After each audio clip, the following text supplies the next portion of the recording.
Are you ready to unlock the power within?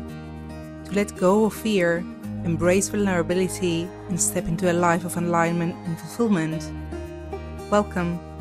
I'm Valina Stavropoulou, and this is a journey of unbecoming, discovering a version of yourself you never knew existed.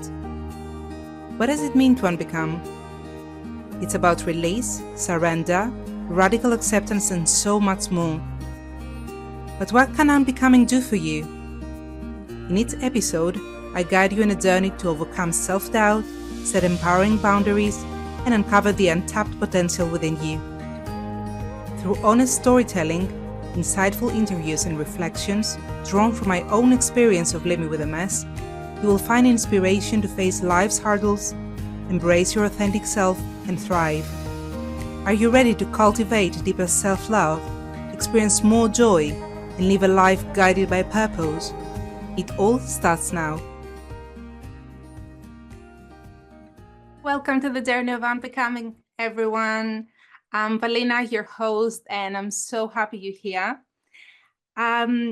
Today's topic is one that has been in my mind for quite a while, but honestly, it feels so fitting that we're diving into it on the very first of the month. So happy month. There is something about fresh beginnings that invite us to pause and ask ourselves, what am I carrying that I don't need anymore? What can I finally set down so I can build a stronger foundation for the life I actually desire? Before we get further, I want us to center together. Either you're sitting on your couch or you're walking, whatever you do, just take a deep breath with me and exhale it out. So now I want you to imagine carrying overloaded heavy grocery bags in both of your hands. Your arms are aching, your grip is slipping, your whole body is tense from obviously the weight. And you tell yourself, just a little further, even though every step you take feels heavier than the last one. And then you reach the kitchen finally, and you leave them on the floor. You instantly feel the relief in your shoulders. You notice your breathing comes back to normal, and your fists unclench, and your hands are finally free. And in that moment, everything softens. So what if I told you that today you could begin to feel like that, lighter, without weights, more open, and closer to your true self? So that's exactly where we're headed. In this episode, we're going to explore not just why letting go is so hard, but how to do it. I will be sharing tools with you I use for myself, but also with my clients, to help you create more space, more peace, and definitely more freedom in your life. After all, you get to understand that when you cling to what no longer serves you, you don't just get weighed down. You shrink into shapes that no longer fit to who you're becoming.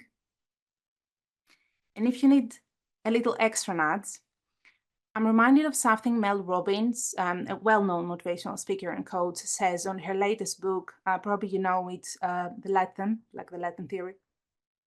You probably heard it. So she says, sometimes the greatest act of love is to simply let people, situations, and expectations be what they are without gripping so tightly. Today, we're finding the real key, the one that can unlock the heaviness you've been carrying and open the door to an exciting version of yourself you never knew existed. I mean, after all, isn't that what unbecoming journey is all about? So let's begin by looking at what it truly means to let go. Not just in theory, but in the messy, beautiful reality of our lives. Sometimes what you think you're holding on to is actually what it's holding on to you. The thing is that letting go is often misunderstood. It's not about giving up. And it's definitely not about losing or failing or like falling. Letting go is an act of self-liberation, a bold reclaiming of your power, your peace, your energy, your wholeness.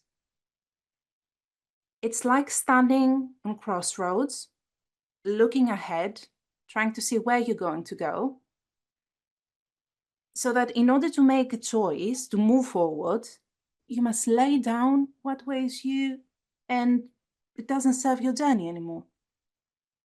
So it's deliberate, it's courageous, and it's so empowering. It's deeply empowering. True letting go manifests differently in each of our lives. For you, it might look like walking away from a relationship that no longer nurtures your soul. Either that's a romantic one or that's a friendship. For me, it definitely meant releasing perfectionism, that constant, relentless, exhausting need to always get it right and be perfect. And I believe, I guess, like for all of us, it means releasing the need to be who we once had to be, the roles we had to serve, the expectations, the added responsibilities, all those versions of ourselves that helped us obviously survive, but now keep us small. And sometimes it's also letting go of the fight against what is, like learning to live with a chronic condition, and not as your identity, but as part of your reality. It's releasing the need to control or overcome it, and instead choosing to live, to fully live within it. I mean, gosh, that was probably the hardest for me. I want you to think about the autumn leaves, right? How they surrender to the wind and they trust the natural cycles of life. The tree doesn't mourn the leaf that left its branch. It knows that it must release the old to survive the winter and bloom again in the spring and welcome the new buds. Letting go is part of nature's wisdom, but it's part of your wisdom too. And yet you would understandably ask me, why is it so hard to let go then? The answer is that we hold tightly to what is familiar, the known, the routine. We want the comfort. We naturally avoid the discomfort. I mean, who wants to be uncomfortable, right? The mind craves the familiar, even when that familiarity brings us pain. It clings to the known because the unknown, even if it holds our healing, feels unsafe. But letting go asks you to be brave, to be bold, to step into the unknown, the unpredictable, the uncertain, the space that, safety isn't actually guaranteed. Letting go is about trust that whatever comes will work one way or another. I mean, trust is a whole big topic, which I would love to talk about in another episode. So before we move forward, I invite you to pause, breathe, and ask yourself, what am I holding so tightly? And I'm afraid that if I let go, I'll lose control, or actually I'll lose myself. Once we start exploring and realizing what's ready to be released, a new landscape appears, the emotional landscape, which is pretty wild and sometimes overwhelming, if I would say most of the times overwhelming. Letting go often brings a wave of emotions and feelings to surface. Grief, for what was ending, even if it's no longer working for you. Fear of what will fill the empty space that's been left behind. Guilt for choosing yourself, for walking away, for growing beyond who you've been. And certainly confusion about who you are without trying, without the thing actually that you're releasing. It's definitely anger, denial, regret. It's very different to each one of us. But also there is hope. It's quite fragile, but there is hope about what might be possible now. So let me here share a part of my own experience. In my early years of navigating MS, I thought I had already let go so much. But what kept surprising me was grief that would rise again and again uninvited. And actually, it was the grief for the version of me that once felt invincible. There was fear too of not knowing who I would be without that strong, capable identity that I had built my whole life around. And the guilt, that comes quietly, for needing a rest, for saying no, for no longer being able actually to carry all those things that I used to carry with so much ease. And there was also anger at my own body, at the loss of control, and the unfairness of it all. Letting go wasn't just about the illness. It was about surrendering the image of who I thought I had to be in order to be enough. And yet in the middle of it all, there was hope that maybe, just maybe, I didn't need to fight so hard anymore. That maybe something softer and more true was on the other side of it, waiting for me. So undoubtedly, you understand that letting go, it can feel like a wave, like a storm. 1 minute you're calm, and the next minute you wonder if you've made a terrible mistake. You're questioning everything. So you feel free, yet you second guess everything. Like moment of clarity, then wave of doubt. But here's what I want you to remember. These emotions, they don't mean you're going backwards. They mean you're moving. Letting go isn't neat or tidy. It's not supposed to be.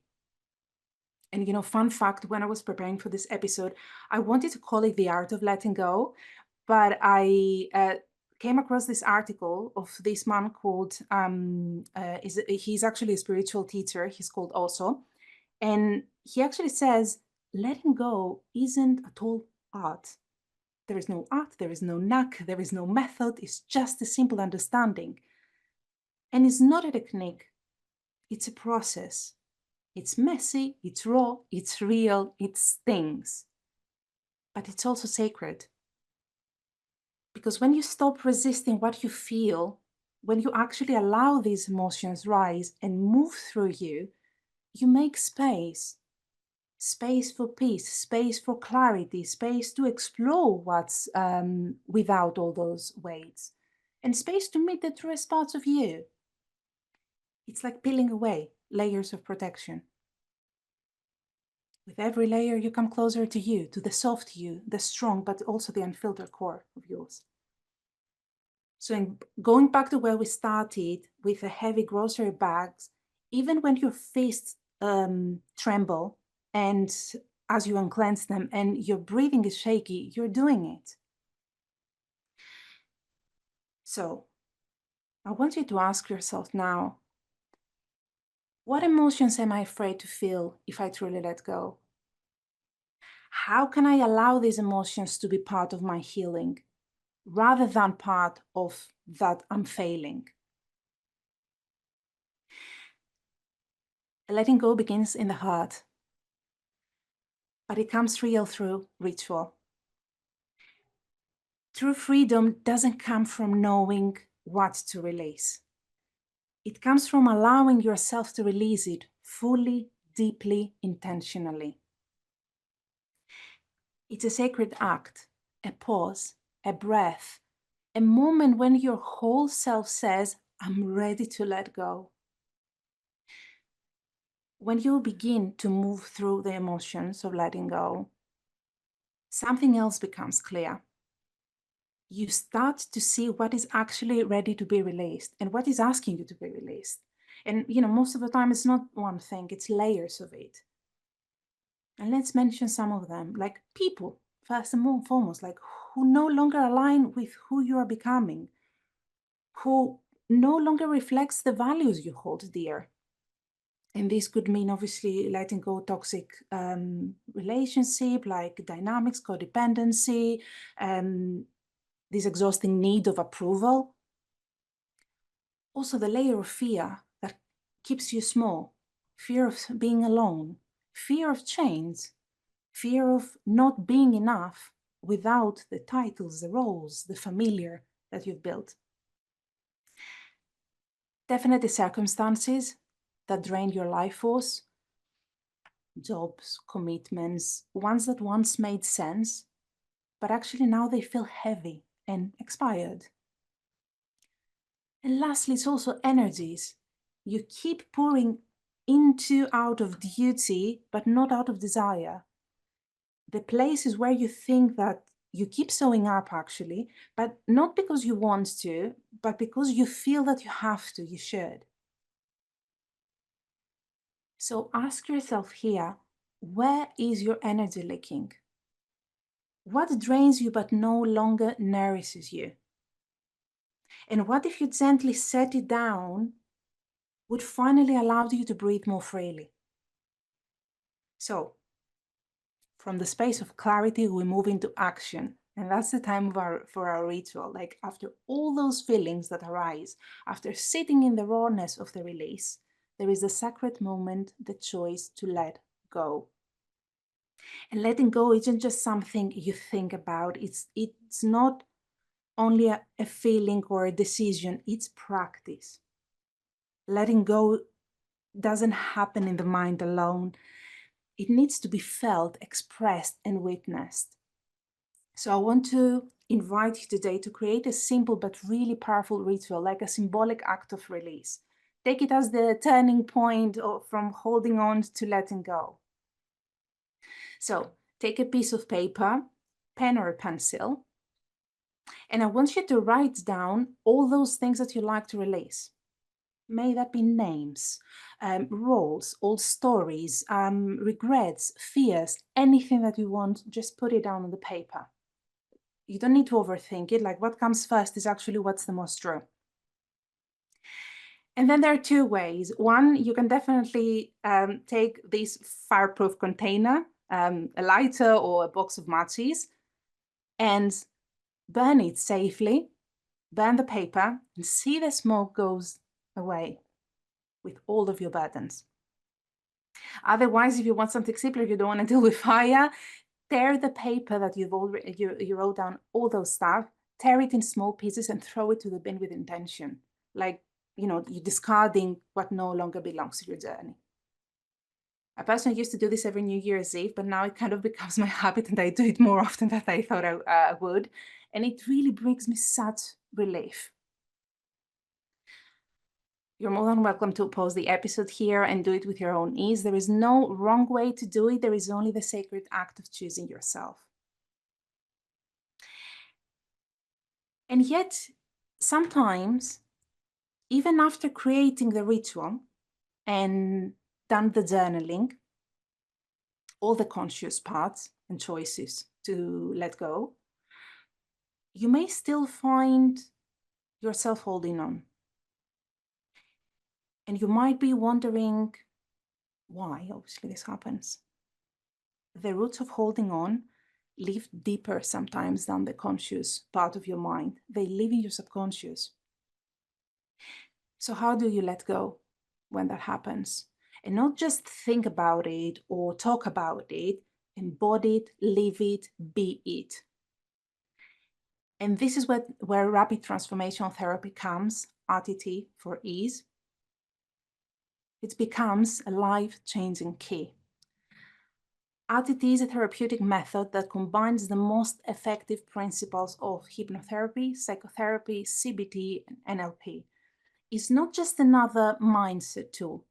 It's a super powerful method that works directly with your subconscious, the place where 95% of your patterns, fears, and beliefs are stored. And why it's so unique and effective? It bypasses the critical factor, your conscious mind, and it speaks directly to your subconscious quickly and safely. It also uncovers the root causes. Often your limiting beliefs are formed in childhood, but also during painful moments, traumatic experiences, and fear. And yet it doesn't stop there. RTT helps you rewire your beliefs, planting new ones, empowering ones where emotional wounds were once lived. Now it replaces them with new, refreshing ones that they work only for you. With RTT, letting go isn't just about releasing a thing. It's about understanding and healing why you were holding on in the first place. It's about silencing the inner critic that tells you you're not enough. It's also about breaking free from labels and identities that no longer serve the person you're actually becoming. And most of all, it's about feeling safe at the deepest level to release, to expand, and to rise. And I've walked this path myself. On my very first years with MS, I thought, that the healing that I needed was mostly physical. But later I discovered that, and actually it took me quite a bit of time to accept, that there was also an emotional part that needed attention. And I'll be honest, at first, even on my training to become an art therapist, I was very hesitant to have a session around MS.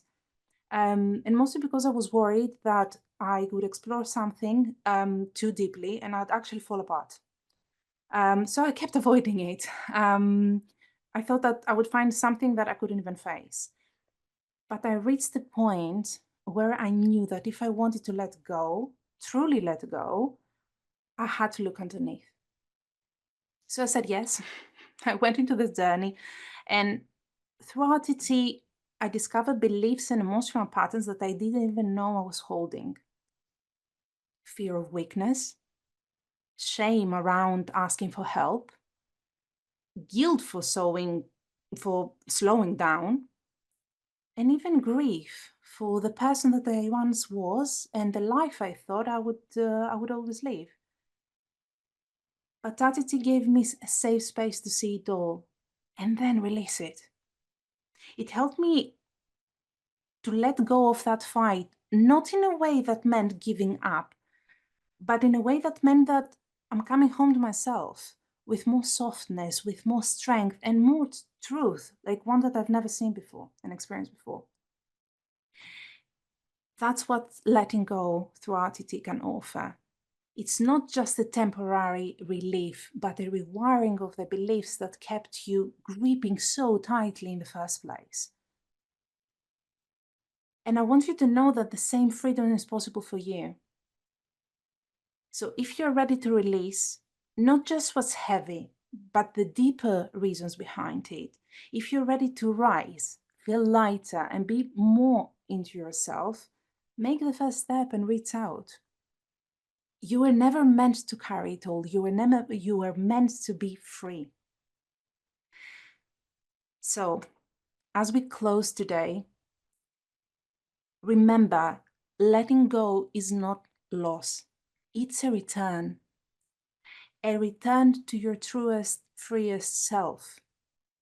Not becoming someone new, but unbecoming who you're not. So you can remember who you've always been underneath the noise, the fear, and the armor. You're allowed, deeply allowed to put it down. Because with every release, you create space for peace, for truth, for what? For the life that's waiting for you. So, what have we uncovered today? Letting go begins with awareness, noticing what weighs you down. It deepens with compassion, allowing yourself to feel what's coming up without judgment. It becomes real through practice, sacred rituals that tell your body, your mind, your nervous system that you're safe to let go. And at its root, it's about healing the deeper stories that say you're holding on in the first place. So having all those, you hold the key to unlock the real power, the power to free your mind, and in doing so, free your life. That freedom has always been your birthright. And it's not ahead of you, it's within you. And it's waiting for you to say yes. So if this episode spoke to your heart, or if you know someone that's holding on too much, please share it. If you're ready to go deeper, I'd be honored to work with you. You can reach me at my email, valina@mindhierarchy.com. You can find me on Instagram at mindhierarchy, but also on my website, mindhierarchy.com. And maybe, just maybe, before we go, you can whisper to yourself, I'm safe to release. I trust the space I create will be filled with peace. Thank you for being with me here today. Don't forget, tune in every first and third Thursday at 9 a.m. Pacific on Transformation Talk Radio. I'm Valina. Until next time, keep unbecoming. I'm Valina Stavropoulou, and you have been listening to the journey of Unbecoming, discovering a version of yourself you never knew existed. Tune in every first and third Thursday at 9 Pacific on Transformation Talk Radio for a space where you are seen, heard, understood, and deeply supported. Remember, you do not have to find your way back to your heart alone. Each episode invites you to explore what unbecoming means for your mind, body, spirit, and emotions, a transformative process of releasing what no longer serves you. This show is not just about overcoming challenges. It is about celebrating the beauty of letting go and stepping boldly into a life of joy, purpose, and self-confidence. For more information and to connect with me, visit mindhierarchy.com.